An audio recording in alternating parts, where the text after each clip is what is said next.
Good morning, Vande Mataram. आज हम state में चैप्टर नंबर 3 का स्वाध्याय 3.4 का जो पहला क्वेश्चन है उसको देखेंगे। तो पिछले लेक्चर में मैंने उसके फॉर्मूला के बारे में बताया था, जिससे हमको 3.4 का जो स्वाध्याय है, एक्सरसाइज है, उसे सॉल्व करना था। जिसका फॉर्मूला आपको अगर पता हो तो आप स्वाध्याय 3.4 सॉल्व कर सकते हैं। तो आज उसी से रिलेटेड मैंने 3 टाइप सूचना का जो 3 टाइप है उसके आधार पर सूत्र लिखवाए थे, बताए थे, समझाए थे। जिसमें पहला था अवर्गीकृत सूचना के आधार पर, उसके बाद वर्गीकृत, खंडित, वर्गीकृत, अखंडित। ठीक है, ऐसे 3 टाइप की सूचनाओं के आधार पर मैंने आपको फॉर्मूले समझाए थे, जिसमें मध्यिका, चतुर्थक, दशांशक और शतांशक है ना, उनके सूत्रों को बताया था, समझाया था। तो आज हम उसी में से जो पहला क्वेश्चन है वो अवर्गीकृत सूचना के आधार पर है, जिसमें सिर्फ और सिर्फ चर मूल्य है। तो चर मूल्य के आधार पर जो फॉर्मूला हमें लगाना है उससे रिलेटेड जो पहला क्वेश्चन है आज हम उसको देखते हैं। ठीक है, तो क्वेश्चन नंबर 1,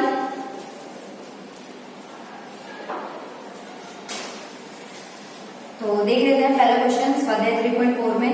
किसी एक वर्ग की परीक्षा में 15 विद्यार्थियों द्वारा प्राप्त निम्नलिखित सूचना से सभी चतुर्थकों का परिगणन कीजिए। मैं आपको कुछ नंबर दे रखे हैं, तो ये नंबर जो है मैंने बोर्ड पे लिखा हुआ है, तो आप उसको देख पाएंगे।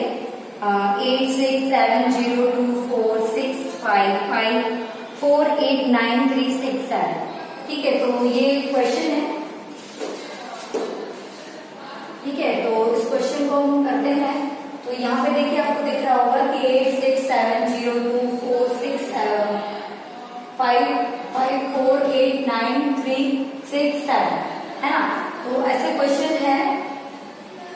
तो अभी हम क्या करेंगे, क्वेश्चन जो है यहाँ पे सिर्फ और सिर्फ चर मूल्य दिया हुआ, मात्र एक्स है। कल मैंने फॉर्मूले में समझाया था कि अवर्गीकृत सूचना में जब मात्र चर मूल्य दिया हो या अवलोकन दिए हो, ठीक है, एक्सआई, सिर्फ एक कॉलम होगा एक्सआई का, तब हमें कौन सा फॉर्मूला लगाना है। तो देखिए यहाँ पर मैंने अवर्गीकृत सूचना के लिए, ये आपको दिख रहा होगा, अवर्गीकृत सूचना के लिए सिर्फ एक्सआई अथवा चर मूल्य दिए हो तब।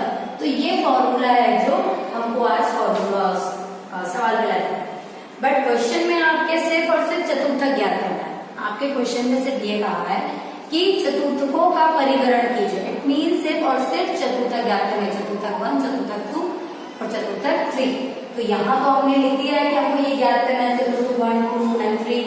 लेकिन हम इस सवाल में जितने सूत्र हैं उनको समझने के लिए हम यहाँ पर मध्यिका, दशांशक और शतांशक, इन सबको समझेंगे। ठीक है, इस पे भी मैंने खासकर D5 और P50 लिया हुआ है।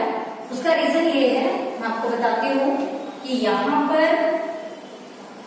जो M है, जो D5 है और जो P50 है, इन सबकी जो वैल्यू आती है वो समान होती है। ठीक है, इनकी जो भी वैल्यू आएगी वो समान होगी। अभी मैं आपको बताती हूँ। और यहाँ पे एक और चीज, जो Q2 है, जो Q2 है, इनकी वैल्यू भी M, D5 और P50 के हिसाब से आती है। आपके बुक में जो आंसर होगा वो सिर्फ और सिर्फ चतुर्थक का होगा। लेकिन यहाँ पे मैंने ये 3 और ज्ञात करने के लिए इसलिए सोचा, जिससे आपके पूरे एक सवाल में आपको पूरा एक मैथड, जो फॉर्मूला हमने जो देखा था वो सारा क्लियर हो जाए। प्लस इनका जो आंसर है वो हमारे Q2 के बराबर ही होगा। तो हमें ये भी पता चल जाएगा कि हमारा आंसर सही है और या नहीं। ठीक है, तो इसीलिए हमने M, D5 और P50 को लिया है, जिससे हम आसानी से इनका जो आंसर है वो भी मैच कर पाए। और ये इक्वल होते हैं, Q2, M, D5 और P50, ये चारों इक्वल होते हैं। ये भी हमें यहाँ पे पता चल जाएगा। तो चलिए स्टार्ट करते हैं। तो सवाल जो दिया हुआ है, नंबर्स हैं, इसको हम चढ़ते क्रम में अवलोकनों का गठन करेंगे। ठीक है, हम चढ़ते क्रम में उसको लगाएंगे असेंडिंग फॉर्म में। तो चलिए लगा देते हैं। सबसे पहले मुझे यहाँ पे 0 दिख रहा है, तो 0, फिर उसके जस्ट बगल में 2, फिर 3, 4 देखिए 4 दो बार है यहाँ पे, तो चलिए 2 बार लिख देते हैं।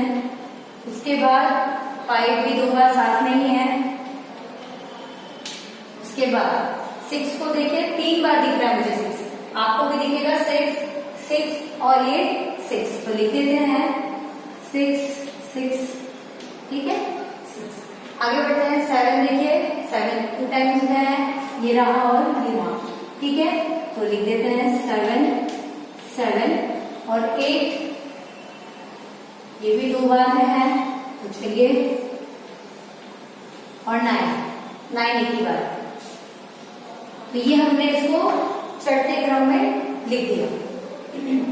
अब हम क्या करेंगे, अब हम हमारा जो फॉर्मूला है, देखिए मैंने ये फॉर्मूला सामने आपके रखा हुआ है अभी, तो आपको समझ में आ जाना चाहिए, इसीलिए ये चीज है। देखिए यहाँ पे Q1 निकाले, तो Q1 कौन, चतुर्थक, तो चतुर्थक के लिए ये देखिए चतुर्थक में जो J है हमारा वो 1 2 3 तक ही होता है, 1 से 3 तक ही होता है, ठीक है, तो 1 से 3 तक वैल्यू है, तो इसका जो फॉर्मूला है ये आपको दिख रहा होगा, ये देखिए QJ बराबर J ब्रैकेट में n+1 डिवाइड बाई 4 वाव है ना। तो अभी तो हम मैम निकाल ही रहे, इसके लिए मैं यहाँ सेकंड पे हूँ, तो यहाँ पे ये वाला फॉर्मूला मैंने यहाँ पर रख दिया। अब हमको Q1 निकालना है, Q1 मतलब यहाँ पे जो J की वैल्यू 1 थी, तो J की जगह पे मैं 1 पुट कर दूंगी। n हमारा कितना है, n हम काउंट कर लेते हैं, देख लेते हैं 1 2 3 4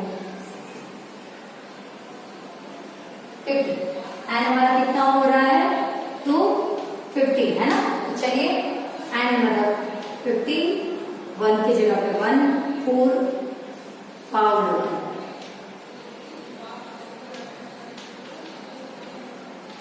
चलिए आपने बार रख दिया। अब हम क्या करेंगे, इसको कर देते हैं, 1 की वैल्यू होती है इसलिए मैं 1 यहाँ लिखूंगी नहीं, हम समझ जाइएगा। 15 और प्लस 1 करेंगे तो 60 डिवाइड बाई 4, तो डायरेक्टली आपको पता चल रहा होगा जो आंसर है वो इसको आप जब निकालेंगे 16 डिवाइड बाई 4, तो यहाँ पे हम निकालेंगे तो 4 आ जाएगा, ठीक है, तो 4वां होगा। अब चौथे नंबर का जो अवलोकन आया, तो हम क्या करेंगे, जो हमारा चौथे क्रम में हमने गठन किया है इसमें हम चौथे नंबर पर जाएंगे, जैसे 1 2 3 4 आगे, तो क्या आ रहा है आंसर हमारा 4 ही आ रहा है। यहाँ पे ये 4 हमने नहीं उतारा है, हम यहाँ पर जा करके देख रहे कि चौथे नंबर का जो अवलोकन है वो कितना है, तो चौथे नंबर का जो अवलोकन है वो भी हमारा 4 ही है, तो यहाँ पे ये 4 हो जाएगा हमारा Q1। तो यहाँ पे मैं इसको ऐसे कर देती हूँ जिससे आपको पता है कि आपका Q1 कितना है, तो 4। आगे बढ़ते हैं,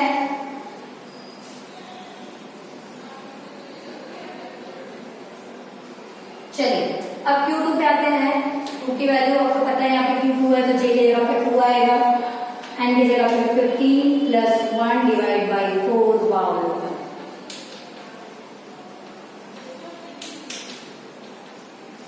ठीक है, तो सॉल्व करते हैं। Q अपने जगह पे रहेगा, ब्रैकेट से हम चीजें निकालेंगे, 50 प्लस 1 डिवाइड बाई 4 करेंगे तो ऑब्वियसली 4 आएगा, तो 4 कर देते हैं इधर वाव लोकल,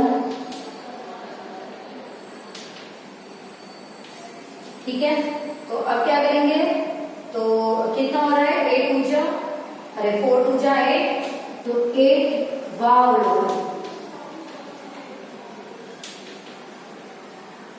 ठीक है, तो 8 नंबर पे जाते देखते कौन कौन सा है, तो 1 2 3 4 5 6 7 8 6 आ रहा है। 8वें नंबर का जो अवलोकन है वो हमारा कितना है 6, तो यहाँ पे मैं लिख सकती हूँ कि Q2 = 6, ठीक है, तो ये हमारा Q2 आ गया। अब हम आगे बढ़ते हैं, चलिए तो Q3 निकालते हैं, तो J की वैल्यू कितनी है 3 है, आगे n कितना है 15 प्लस 1 डिवाइड बाई 4 वावलोकन, चलिए तो अब आगे बढ़ते हैं, 3 की वैल्यू वही रहेगी, ठीक है, 15 प्लस 1 डिवाइड बाई 4 करेंगे तो 4 आ जाएगा वावलोकन, चलिए तो ये हो जाएगा 3 2 12 12वां अवलोकन आ जाएगा। ठीक है, तो कितना आ गया? 12वां अवलोकन आ गया। अब हम क्या करेंगे, देख लेते हैं। 1 2 3 4 5 6 7 8 9 10 11 12। ठीक है, तो 12 नंबर पे कितना आ रहा है? तो 7। तो हमारा जो Q3 कितना आ गया? 7। ठीक है, आप इसको पीछे से भी देख सकते हैं क्योंकि 15 नंबर से आपको पता है, तो आप यहाँ से पीछे 15 14 13 12 पे 7 नंबर आप पीछे से भी कर सकते हैं। ठीक है, जब आपको पता है 15 नंबर से तो पीछे से भी कर सकते हैं। ठीक है, बैंड पे आते हैं मध्य। देखिए यहाँ तक तो आपके सवाल में जो पूछा था चतुर्थकों का परिग्रह कीजिए, वो आपने ज्ञात की। इसके अलावा ये जो है M D 5 50 ये हम याद कर रहे हैं, वो स्पेशली इसलिए कि जो फॉर्मूला है इसका यूज कहाँ होगा, कैसे होगा, आपको पता चल जाए। तो आगे बढ़ते हैं। M का जो फॉर्मूला ये देखिए मध्य से, ये देखिए मध्य का जो फॉर्मूला है ये वही है, n+1 डिवाइड बाई 2 हमने लगा दिया है। आगे बढ़ते हैं। n कितना है? तो हमें पता है 15 + 1 डिवाइड बाई 2। वाह, चलिए आगे बढ़ते हैं। 15 + 16 16 डिवाइड बाई 2 8 आएगा।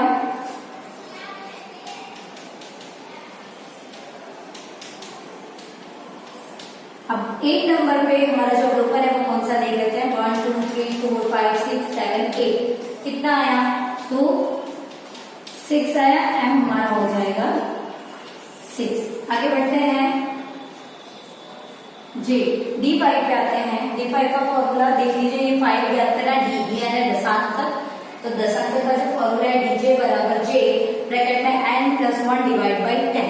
वाह, तो हम वही करेंगे, बट यहाँ D5 इसलिए है तो J की जो वैल्यू होगी वो 5 हो जाएगी। ठीक है, n हमारा 15 + 1 डिवाइड बाई 10। वाह,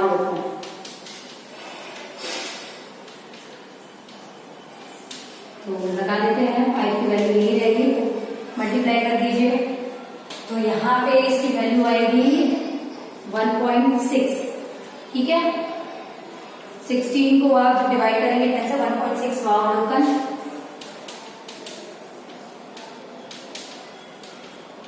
अब जब आप 16 को 5 से मल्टीप्लाई करेंगे तो आएगा 8 वाह अवलोकन।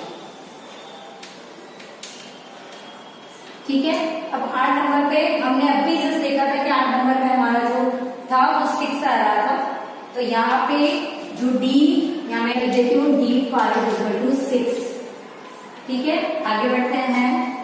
P50 पे वैल्यू, अब यहाँ पे देखिए ये हमको P50 के लिए हमको शतांश के का फॉर्मूला लगाना है, तो शतांश देख लीजिए फॉर्मूला PJ बराबर J +1 डिवाइड बाई 100।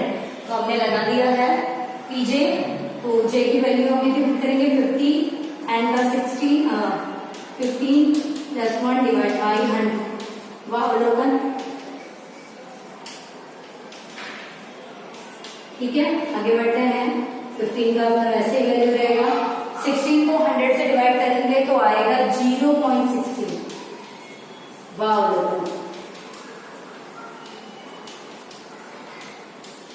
ठीक है, तो अब आगे बढ़ते हैं, मल्टीप्लाई कर देते हैं। मल्टीप्लाई करेंगे तो होगा 8 सुबह अवलोकन। और 8 नंबर पे हमने अभी देखा कि 8 नंबर पे हमारा जो है वो नंबर 6 आ रहा है, आप देख सकते हैं, आपको पता चल जाएगा। तो P50 हो जाएगा 6। तो आप एक चीज नोटिस किया आपने कि P50 पे 6 आया है, D5 भी 6 आया है, M जो है वो भी 6 आया है, तो M भी 6, D5 भी 6, P50 भी 6, और तो और यहाँ पे जो हमने Q2 ज्ञात किया है ये भी हमारा 6 आया। ठीक है, तो इससे ये पता चलता है कि जो इनकी वैल्यू है 6, 6 और 6। ठीक है ना, और यहाँ पे Q3 पे हमारा Q2 भी 6 आया है, तो ये तो हमने ज्ञात कर ही लिया, ये हमने एक्स्ट्रा में ज्ञात किया जो कि समान आया है मूल्य। ये सिर्फ आपको डिफाइन करने के लिए था। तो आगे इस सवाल के हम नेक्स्ट सेक्शन में और जाएंगे, दूसरे क्वेश्चन पे, तीसरे क्वेश्चन पे। तो आप इसे अच्छे से व्यवस्थित तरीके से कर लीजिएगा। इसके जैसे सेम एग्जाम्पल है 25, उसको सॉल्व कीजिए।